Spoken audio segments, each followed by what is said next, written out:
Les prix, le salaire, les marges, la culture européenne a placé l'argent dans un registre assez tabou et tout ce qui est relatif à l'argent est difficile à évoquer en toute transparence. Dès lors, de nombreux vendeurs et acheteurs sont parfois mal à l'aise avec la négociation commerciale ou il manque d'éthique dans leurs pratiques.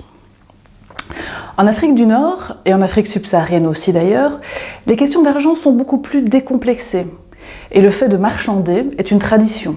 Presque un jeu, et parfois même une forme d'art mêlant la technique d'influence, l'écoute active, la patience, l'argumentation, le bluff et un peu d'humour. Produit ou service, tout est négociable. Au Maghreb, une issue favorable se ponctue avec l'interjection safka, affaire conclue.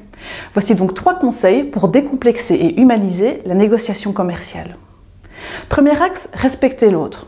La négociation, c'est le processus qui conduit 2 personnes à obtenir au minimum ce qu'elles souhaitaient. Les 2 parties devront quitter la table en étant satisfaites. Il s'agit donc non seulement d'obtenir ce que l'on souhaite, voire plus, tout en concédant à l'autre ce qui était vraiment important pour lui. Jouez carte sur table. Inquiétez-vous de savoir si l'accord satisfait la partie adverse. N'hésitez pas à vous ajuster de manière volontariste jusqu'à atteindre le point de félicité, où tout le monde est gagnant. Transformez le rapport de force en rapport équitable. Le deuxième axe, c'est favoriser la relation. Safka s'accompagne souvent d'une poignée de main. Cette poignée de main, ce lien physique, c'est l'expression d'un fait essentiel dans les relations commerciales en Afrique. Là où il y a commerce, il y a relation, il y a émotion. L'échange d'humain à humain est très important.